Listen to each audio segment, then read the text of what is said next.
Hello everybody and welcome to another hobby cheating video, and today we're going to talk about wet blending. We're going to return to the subject. We're going to talk about wet blending extreme transitions, right? So we're going to go, oftentimes, especially with minis that have long cloaks or are in an army that we want bright colors on, like this guy's a little Tzeentch dude. We're going to want to use some really bright colors, and it's fun to do some rather extreme transitions. This can be great on things like wings, long cloaks, robes, you know, any sort of like large flat space where you're not going to have an opportunity for a lot of contrast. So instead you can make the piece more visually interesting by doing a transition between two colors in a smooth way. So what are we going to talk about today? We're going to do that all with wet blending. So this is going to be an addendum to my previous wet blending video where I talked about, where I did it all with light colors. This will be with some darker colors and with some transitions. We're going to use some Scale 75 Huldra and Amarth Blue, and we're going to fade that into some War Colors Purple 5 and Purple 3, although admittedly these actually are pink. These are slightly misnamed. And then we're also going to use some White Sands from Scale Color as a transition, and I'll show you how we're going to do that. So we start out with the mini more or less, you know, just zenithal primed. You can see I already did a little bit of, like, I laid down an airbrush coat on the skin because that was underneath, and I wanted to get a smooth coat on that before I got to this layer. I didn't shade or anything all the skin because I don't need to yet. I just needed to make sure that my airbrush work was done. This is often something you can do, and I just realized I have a little piece of flash there that I didn't bother to fix. Guess what? Now's the appropriate time. There you go. Got rid of that. Okay.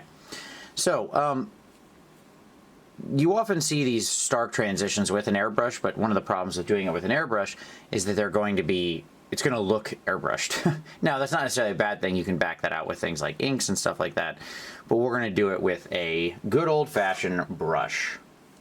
Okay? So, let's get our cup out here. Okay, so the first thing we need is some retarder. Now in this case I'm going to use the War Colors retarder. It really doesn't matter. There's lots of different brands out there. Vallejo makes some. I've used that before as well. It's not really that important. You can use whatever you feel is a brand you like. I'm going to do another video talking about all of the what all these things do and how to use them and stuff like that in the future. But for now we just need some kind of retarder, and we need some kind of flow improver, which is what this is. We want a little bit of that flow improver just to make sure that our paint is still flowing even in the face of the retarder, which will tend to make your paint not want to go anywhere. So let me show you my palette over here. It's going to be tough because this stuff is very clear. But here's my retarder and my flow improver, which I had touched previously with some color. I'm going to get a little bit of that and then wick that off. Then what I'm going to do is I'm going to grab some of my blue here and just kind of smooth it down. Now I want to get some of that, just a little bit of that flow improver and that retarder mixed in there, but I don't really want to thin it out. I'm adding more paint here. I don't want it to be thick, but I'm not going for a glaze yet. Okay? At the same time, I'm going to do the same thing with my blue color, my darker blue color. When you're doing extreme transitions, it can often be helpful to have several colors already pre-mixed on your palette. All right, so here I've got that ready to go. Then let's do the same thing with a little bit of our dark purple here.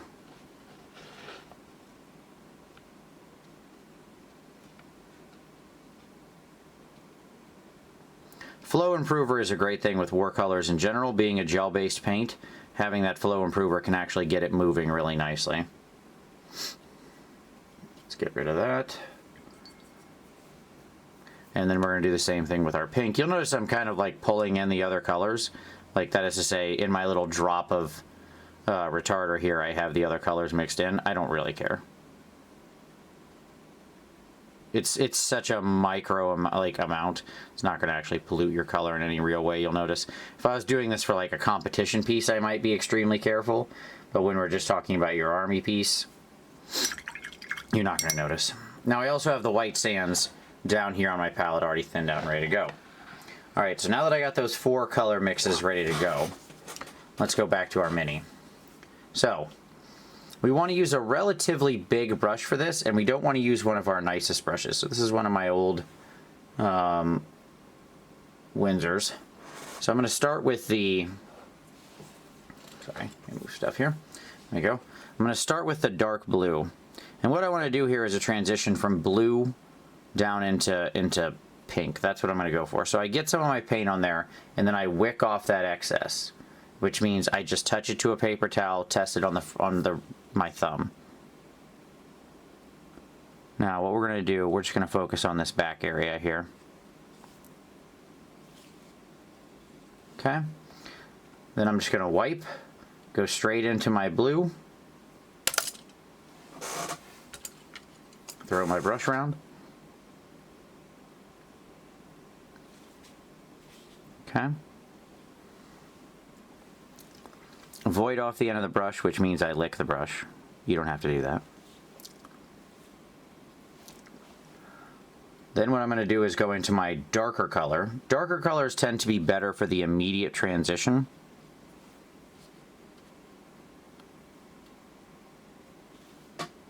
I was a little too thin and it was a little too liquidy, but that's okay.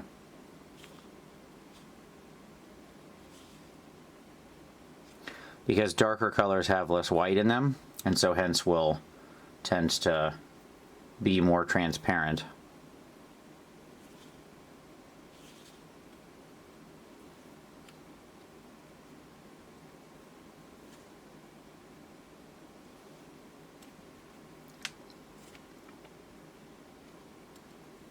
So what I do is I just work that line back and forth and make sure those colors are blended together.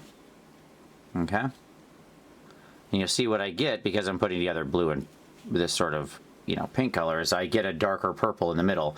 That's why I used this dark purple color as my transition color, because I knew that when I put the two together, that's what I was going to get.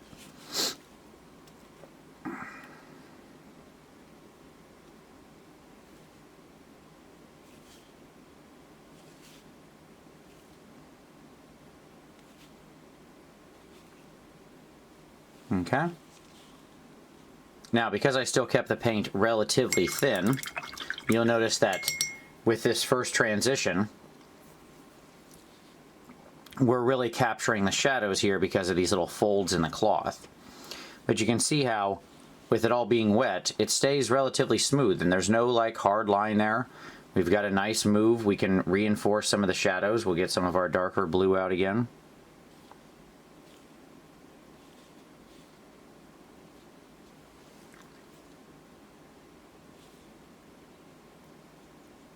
Okay. So what we've got there is a real nice transition out to there. Now that's only after one, as I said, because I mixed in so much medium, right? There's both retarder medium and flow improver in here, which is acting as a solvent. You know, the paint itself gets relatively thin, and you can see if I touch it before it dries, I can actually wipe it off still, which means a little bit of a tip, don't do that. When you're working like this and quick wet blending, there's going to come a point where you've got to go, okay, I need to let the paint rest now, right? There we go. We can repair what we did there, no big deal. So, the retarder slows drying time. That's exactly its purpose. And I've got enough of it in here that you can see as I'm sitting here, it's not actively drying. So what I'm going to do is make sure I reinforce some of my edge colors here where I know I want it pure. So I'll get some more pink down here, really build that up. There we go. Nice and smooth. And then what we're going to do is we're going to take a little break, and I'm going to let this dry completely so we can actually see what it looks like. And this is going to take a minute, so I'll do it off camera. We'll be back in just a moment.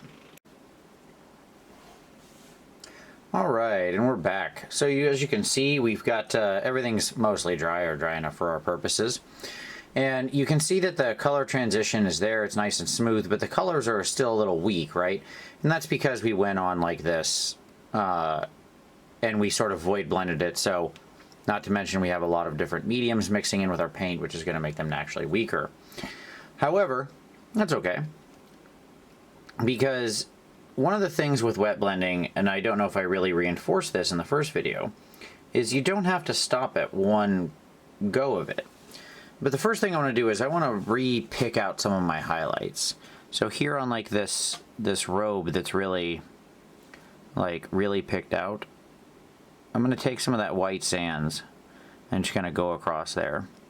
Same thing here on the edge, right? So I want to just pick out some areas and re-hit them with white real quick. Now I'm using a near white, a fairly warm white, because I don't want to... the pink is going to go over that, and so I want that to be in line with that color, hence the white sands. A true white would be a little much. So now what we're going to do is we're going to just, guess what, repeat the same thing again. I've still got my colors ready to go on my palette. So we're going to start by really getting in there and reinforcing some of our deep shadows. Okay? I'm going to bring that down a little more than I might want to. Like, that is to say, a little more than where I intend there to actually be blue. That dark color blue. Because I want to have plenty there for when I bring in my lighter blue to get mixed in there. Right? So that way I get that nice smooth transition between it. Then as I go to my dark color of purple, which again, since I'm mixing blue and pink, you want to think about where you're going to.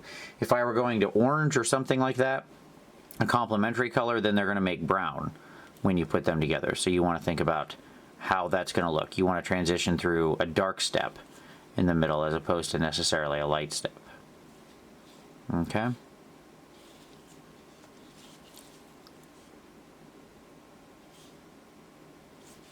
So you can see I'm just pushing that line and fading that down. I can go back to my blue, grab a little more of that. So I get that nice, smooth transition between the two colors. Then finally down here, I can get into my pink.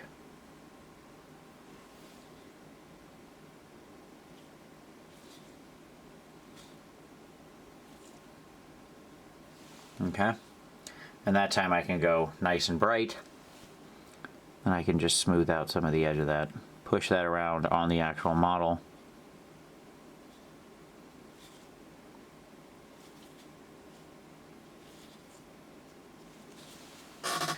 And there we go. And now I still have that highlight nice and popped up. I can even go over that specifically with a little pink just to really bring it out. So you can see how we cover all these colors. We can keep kind of going back and forth because we have this heavy medium mix, and because we let the first layer settle, it's going to give us a nice base to work from. Okay? So I can keep grabbing these different colors and kind of pushing them around and seeing where I really want the line to be. All these little thin layers just getting in each other's business serves to just make the transition smoother. And you can see I'm not being incredibly careful about it. What I mean is this is a fast, dirty process. That's why it's fun. Because it's hard to mess up. As long as you let the paint layers settle in between, you can really do some crazy transitions.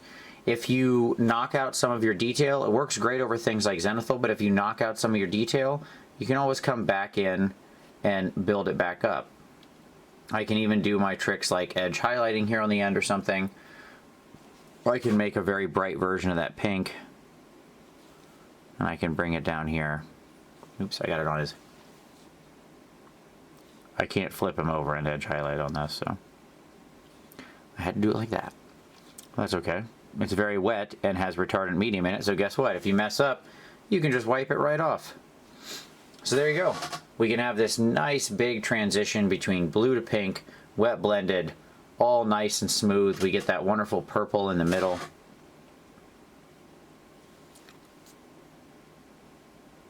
Okay. So there you go.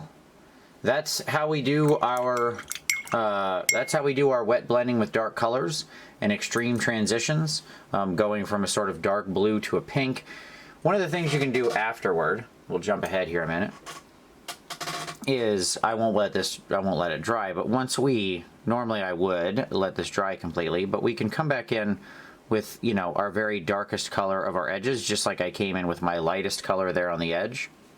And I can really push those shadows up in that top area. And because this paint is still fairly wet, I can just void it out nice and easily. So that way I get a real nice smooth transition there. Okay. So there you go. I hope that's all helpful and useful to you, how you see that you can wet blend with dark colors very effectively. You can use it for these big transitions. If I were like, that's pretty strong color. As you can see, it looks pretty blue and pink. When I let that dry, I would kind of see how it rests when it's all done and make a decision. Do I want to go over it, maybe reinforce some of this bottom color a little more, something like that.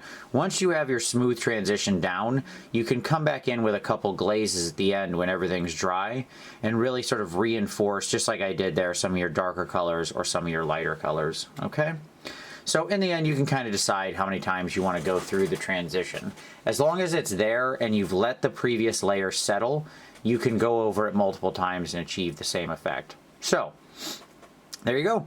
Hope that's all useful. As always, give it a like if you liked it. Subscribe for additional hobby cheating in the future. If there are topics you'd like to see me cover, please just drop them down in the comments.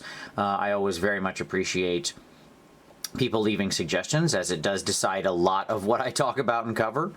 But as always, share the video if you know somebody who's maybe doing an army where they have a lot of large flat space and want to do some cool transitions with their brush. Sharing is always the nicest thing you can do and very much appreciated. But as always, I thank you very much for watching this one, and we'll see you next time.